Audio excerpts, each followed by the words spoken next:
Astagfirullah, perempuan miskin ahli ibadah masuk neraka karena air wudhu.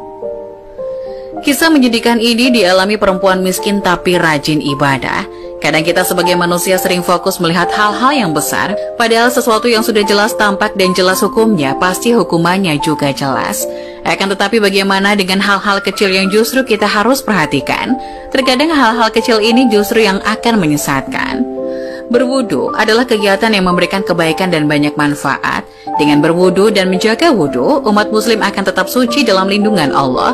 Lantas wudu seperti apa yang menjerumuskan umat muslim hingga ke neraka? Berikut ini adalah cerita tentang dua orang dengan kondisi yang kontras, seorang laki-laki kaya raya dan perempuan papa. Dalam keseharian pun keduanya tampak begitu berbeda. Sang lelaki hidupnya padat oleh kesibukan duniawi, sementara wanita yang miskin itu justru menghabiskan waktunya untuk selalu beribadah.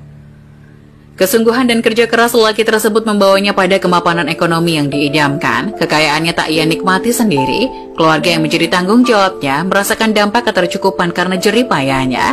Lelaki ini memang sedang bekerja untuk kebutuhan rumah tangga dan pendidikan anak-anaknya perempuan seksi.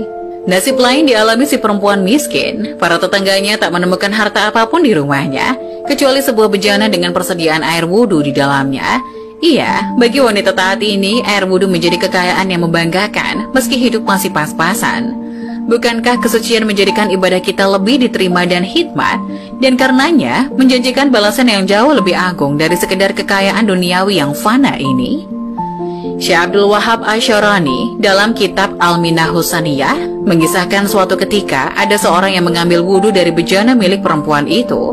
Melihat hal demikian, si perempuan berbisik dalam hati, kalau air itu habis, lalu bagaimana aku akan berwudu untuk menunaikan sembahyang sunnah nanti malam? Apa yang tampak secara lahir tak selalu menunjukkan keadaan sebenarnya. Diceritakan setelah meninggal dunia, keadaan keduanya jauh berbeda. Sang lelaki kaya raya itu mendapat kenikmatan surga, sementara si perempuan papa yang taat beribadah itu justru masuk neraka. Kenapa bisa begitu? Lelaki hartawan tersebut menerima kemuliaan lantaran sikap zuhudnya dari gemerlap dunia. Kekayaannya yang banyak tak lantas membuatnya larut dalam kemewahan cinta dunia serta kebahilan. Apa yang dimilikinya semata untuk kebutuhan hidup, menunjang keadaan untuk mencari ridha Allah. Pandangan hidup semacam ini tak dimiliki si perempuan. Hidupnya yang serba kekurangan justru menjerumuskan hatinya pada cinta kebendaan. Buktinya ia tak mampu merelakan orang lain berwudu dengan airnya, meski dengan alasan untuk beribadah. Ketidakikhlasan adalah petunjuk bahwa ia miskin bukan karena terlepas dari cinta kebenaran, melainkan dipaksa oleh keadaan. Syekh Abdul Wahab Asy'arani menjelaskan dalam kitab yang sama bahwa zuhud adalah meninggalkan kecenderungan hati pada kesenangan duniawi, tapi bukan berarti mengosongkan tangan dari harta sama sekali.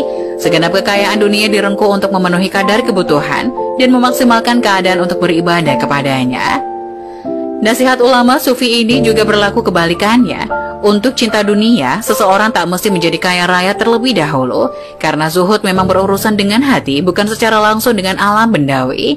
Maka kita harus benar-benar mampu menjaga hati ini dari kecondongan duniawi, agar kita tak sengsara di dunia juga di akhirat. Amin.